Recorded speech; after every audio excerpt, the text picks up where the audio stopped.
Assalamualaikum warahmatullahi wabarakatuh. Perkenalkan, kami dari kelompok 3 yang beranggotakan ada Azza, Fauzia, dan Khairul Nisa, dan saya sendiri Adil Hamidin. Kami dari kelompok 3 teori transaksional analisis yang akan mempraktekkan kasus ini terhadap teknik ataupun teori transaksional analisis. Sekian, terima kasih. Saya di sini akan menjelaskan mengenai kasus Jenny. Jenny adalah seorang laki-laki berusia 24 tahun. Dia pengangguran dan mengikuti sesi konseling karena memiliki beberapa permasalahan yang mengganggunya. Masalah pertama adalah dia merasa depresi dan frustasi dengan hidupnya karena dia tidak mempunyai pekerjaan. Pernah dia melakukan kuliah, akan tetapi dia tidak tamat karena tidak serius dan banyak bolos, sehingga dia di drop out atau sering disebut dengan DDO oleh kampusnya. Dia merasa hidupnya sudah tidak berarti dan tidak memiliki tujuan hidup yang jelas. Ia mengatakan dalam dirinya untuk menikah dan hidup bahagia bersama wanita pilihannya. Akan tetapi, melihat kondisinya sekarang, dia merasa cemas dan dalam pikirannya seringkali muncul pikiran bahwa perempuan itu pasti berpikir jelek tentang kondisinya yang buruk dan tidak punya pekerjaan. Nah, ketika dihadapkan pada pemikiran terhadap masalah yang ia hadapi, ia langsung mabuk dengan meminum alkohol dengan tujuan supaya menghilangkan pikirannya yang stres. Akan tetapi, kadangkala ia berpikir untuk bunuh diri agar terbebas dari tekanan yang ia rasakan. Ia merasa hidupnya tidak berarti.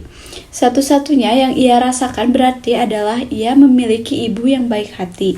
Akan tetapi, setiap kali melihat ibunya, seringkali muncul pikiran bahwa dirinya tidak berguna dan tidak bisa membahagiakan ibunya. Silakan masuk. Assalamualaikum. Waalaikumsalam.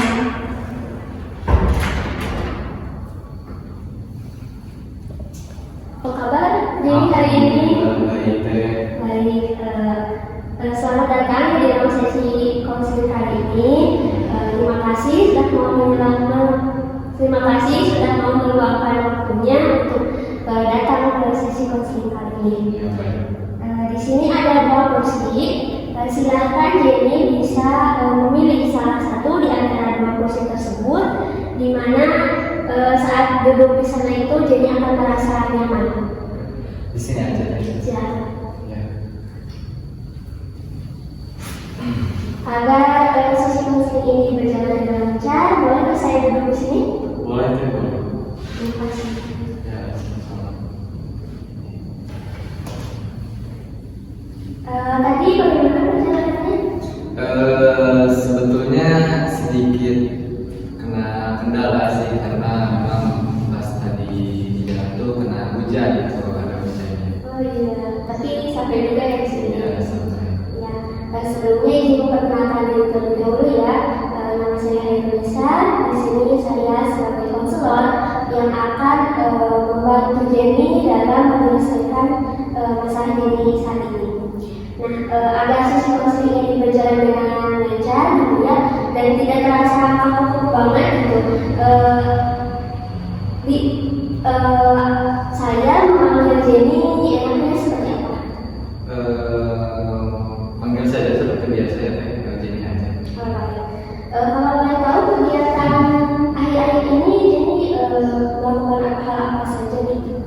Baik, sebetulnya kegiatan yang saya lakukan itu duduk di rumah, karena mungkin saya itu sebelumnya ingin bekerja tapi tidak mendapatkan pekerjaan tersebut, dan sempat kuliah juga tapi tidak. Sebelumnya ada beberapa hal yang ingin saya sampaikan terlebih dahulu. Di sana itu adalah kamera, di mana kamera tersebut itu bertujuan untuk merekam segala aktivitas pada sesi konseling kali ini. Nah, apakah saya boleh untuk merekamnya? Boleh. Baik, terima kasih. Dan bolehkah gitu saya selama sesi konseling ini mencatat yang dirasa penting pada pembicaraan sesi konseling ini? Boleh. Baik, terima kasih.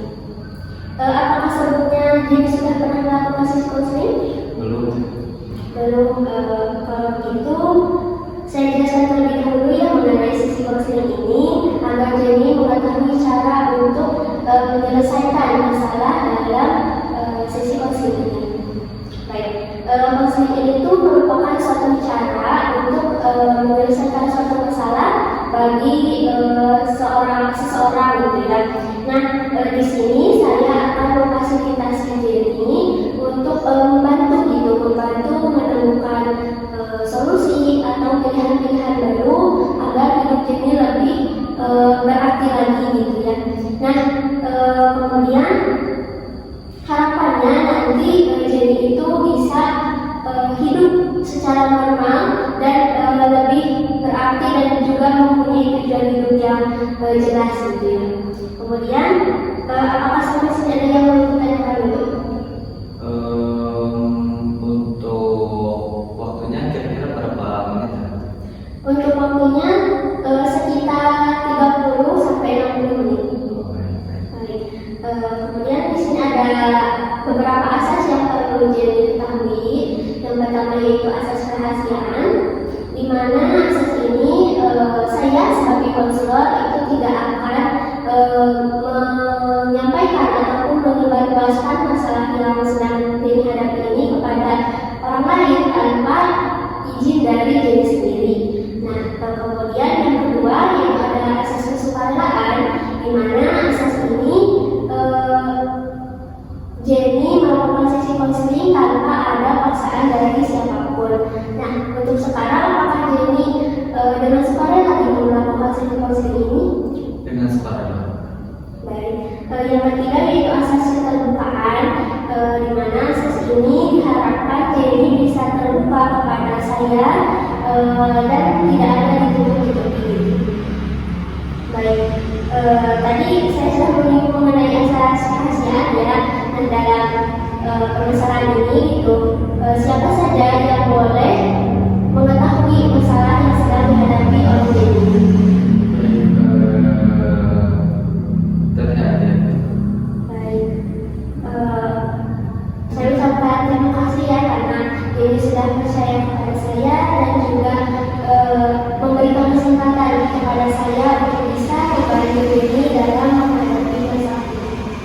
Baik, sebelumnya Jenny lihat aja supaya tidak terlalu tegang gitu ya. Kita langsung masuk pada sesi konselingnya ya. Masalah apa sih yang sedang Jenny hadapi ini sehingga Jenny ini membutuhkan sesi konseling ini?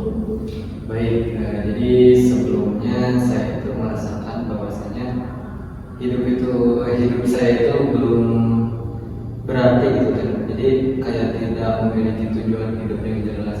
Baik, jadi Jenny ini tidak memiliki tujuan hidup yang jelas gitu ya, sehingga Jenny akan merasakan hidupnya belum berarti. Bolehkah diceritakan kembali detailnya itu persisnya seperti apa? Baik, jadi saya itu sebelumnya kenapa bisa dikatakan hidup saya belum berarti itu saya itu sebelumnya tidak bekerja. Jadi saya itu sudah melamar kemanapun, akan tetapi lamaran tersebut itu ditolak. Saya itu sempat merasakan perasaan pada saat saya itu stres, depresi, takutnya saya itu ya menjadi beban tersendiri. Baik, jadi Jenny merasa stres dan juga depresi karena belum memiliki pekerjaan yang tetap juga yang diinginkan oleh Jenny. Ya, betul. Terus juga sebelumnya saya tuh pernah kuliah, akan tetapi pada saat kuliah itu saya tidak serius dalam menjalaninya karena saya itu meninggalkan tugas ataupun meninggalkan pertemuan mata kuliah gitu, sehingga saya itu didewan dari kuliah. Jadi Jenny merasa menyesal gitu ya karena sebelumnya Jenny tidak serius dan tidak sungguh-sungguh dalam perkuliahan Jenny. Ya.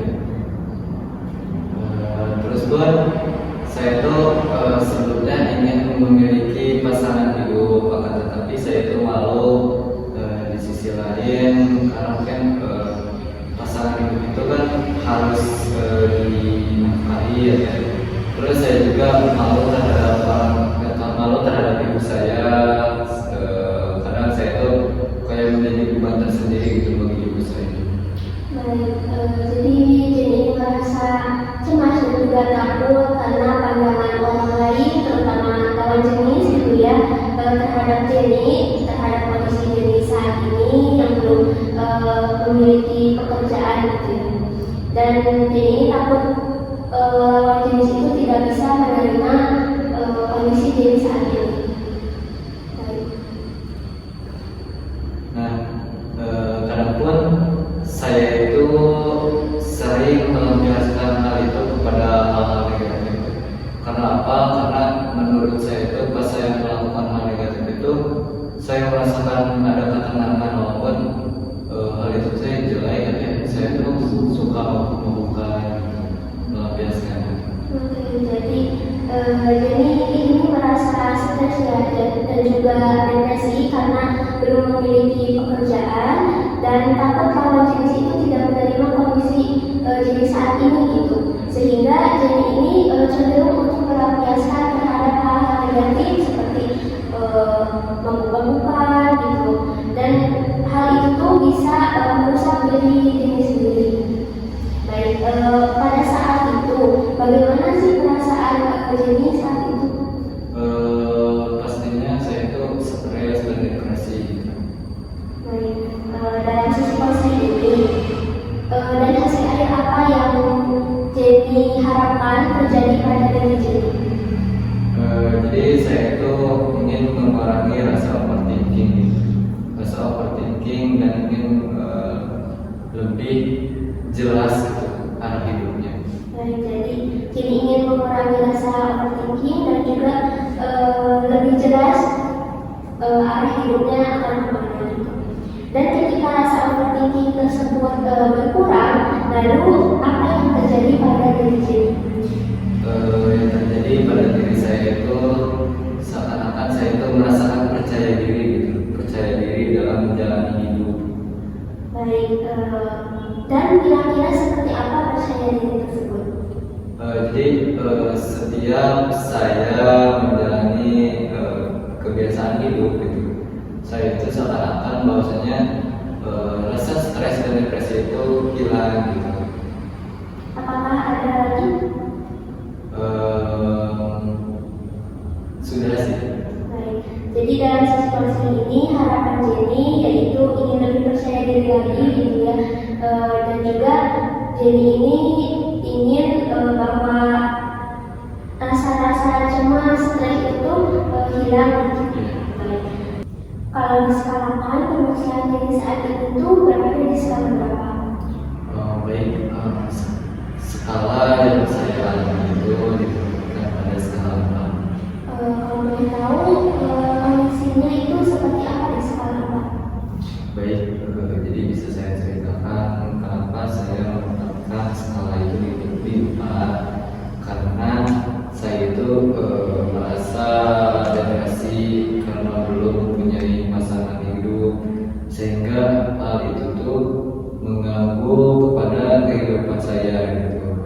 Nah terus kan pada saat ini saya tuh sudah umur 24 tahun gitu. Jadi saya itu kadang merasa malu gitu kalau belum menikah gitu. Dan hal itu tuh belum bisa membahagiakan ibu gitu. Baik, dalam transaksional analisis itu kan terdapat 3 ego ya. Yang pertama yaitu ego orang tua, yang kedua yaitu ego orang dewasa, dan yang ketiga yaitu ego anak.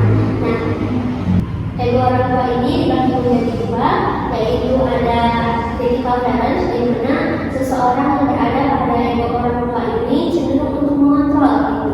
Dan sedangkan seseorang yang berada pada ego orang tua yang menurut balance ini, dia akan cenderung lebih mengasihi gitu, lebih menyayangi. Nah, kemudian yang kedua yaitu ego dewasa. Nah, ego itu cenderung identik dengan berpikir rasional dan juga logis gitu. Nah, seseorang yang berada pada ego dewasa ini akan cenderung lebih bijaksana dalam berbagai permasalahan hidupnya. Kemudian yang ketiga itu ada ego anak. Nah, ego anak juga terbagi menjadi 2, yaitu adult child dan juga natural child. Nah,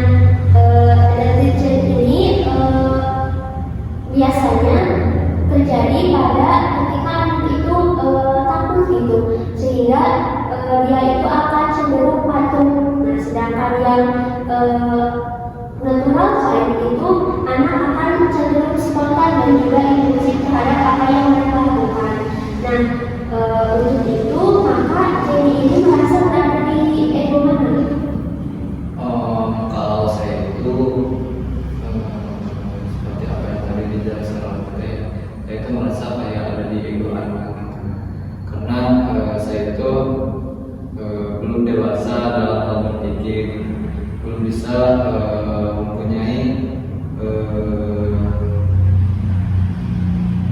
mempunyai apa namanya tuh,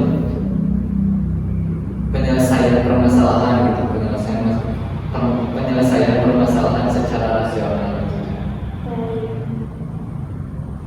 Jadi ini masih merasa berada di ego anak ya. Sedangkan ini sudah berada pada usia 24 tahun gitu. Di mana usia 24 tahun itu bisa dikatakan sudah dewasa ya secara umur, akan tetapi Jenny lebih merasa berada pada ego anak. Nah, kalau boleh saya tahu sudah berapa lama permasalahan ini terjadi pada Jenny? Permasalahan ini udah hampir 3 tahun. 3 tahun cukup lama ya, 3 tahun. Karena Jenny ini merasa tertekan dan juga depresi gitu ya, karena sebuah permasalahan yang Jenny hadapi, di mana permasalahan tersebut itu berawal ketika Jenny di-DO dari kampus karena Jenny tidak serius dalam perkuliahan, sering bolos dan juga tidak mengerjakan tugas-tugasnya gitu ya. Dimana pada saat itu tuh Jenny kondisinya masih belum memiliki pekerjaan yang jelas, belum menentukan kemana nih Jenny selanjutnya akan melanjutkan pekerjaannya.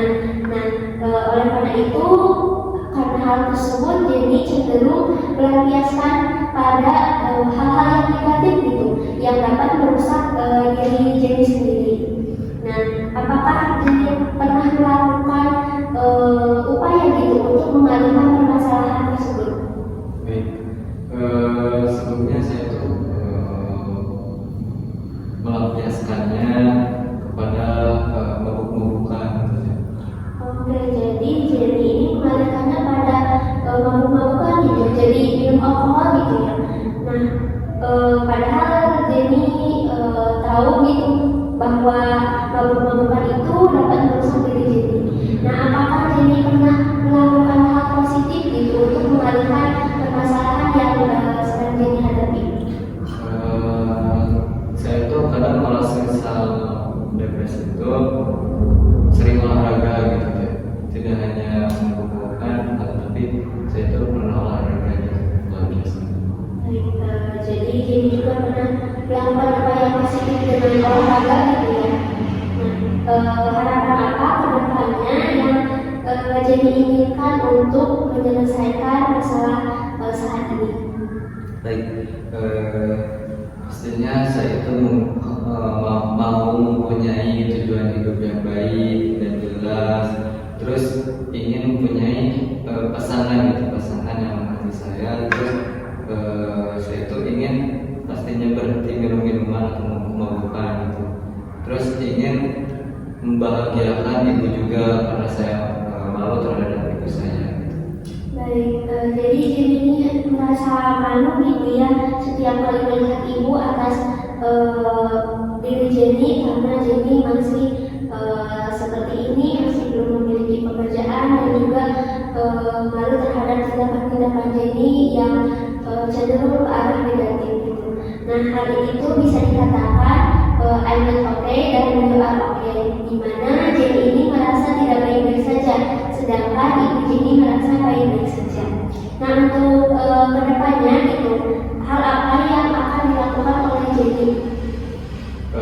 Saya itu ingin mencari pekerjaan agar saya itu tidak malu dan berani untuk mendekati itu lawan jenis. Baik, jadi Jenny itu akan melakukan mencari pekerjaan gitu ya agar hidup Jenny lebih terasa berarti gitu ya. Baik, tadi kan Jenny merasa pada posisi ego anak ya, dimana Jenny itu sekarang berada pada usia 24 tahun, dimana usia tersebut itu sebenarnya bisa dikatakan sudah dewasa, akan tetapi Jenny masih berada di ego anak tersebut dan belum bisa menyeimbangkan ataupun masih belum bisa memikirkan hal-hal yang lebih rasional. Oleh karena itu, Jenny selalu bersikap spontan dan juga impulsif terhadap permasalahan-permasalahan yang Jenny hadapi, gitu, seperti melampiaskannya terhadap kebutuhan seperti tadi. Gitu.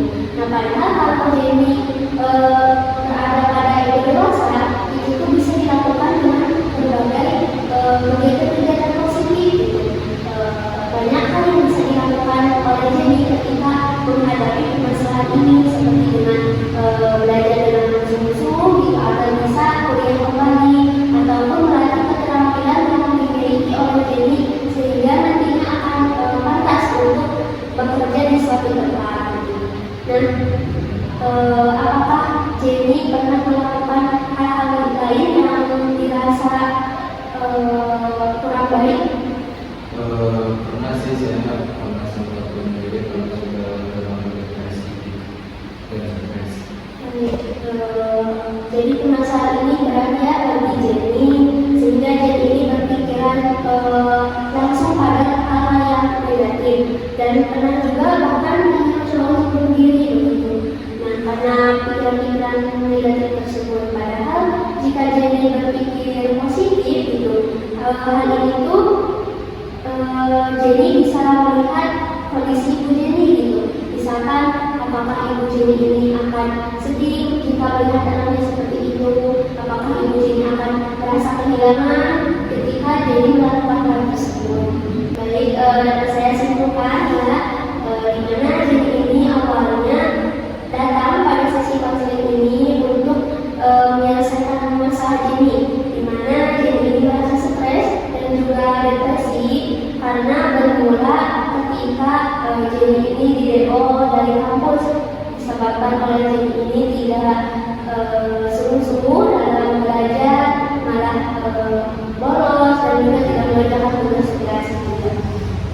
Sehingga Jenny ini tidak bisa melanjutkan kuliah, sedangkan pada saat itu Jenny kondisinya masih belum memiliki pekerjaan yang tepat gitu, yang sesuai dengan keinginan Jenny. Nah, sehingga karena hal tersebut Jenny itu melakukan hal-hal yang positif karena merasa tertekan oleh keadaan tersebut. Tadi juga Jenny merasa berada pada skala 4, di mana saat itu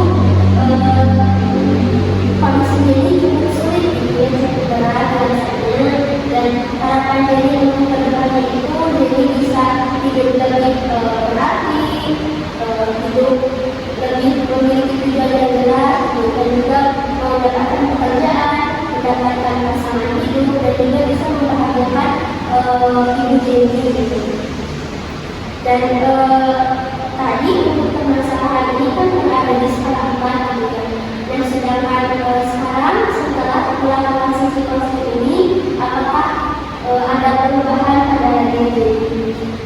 Ada sejak sekarang skala yang saya berubah dari skala 7, ya, karena segala macam negatif ataupun perasaan yang diberikan dalam masalah saya alami itu setidaknya sudah ada yang ingin meninggalkan, dan saya merasa sekarang lebih baik. Alhamdulillah kalau begitu,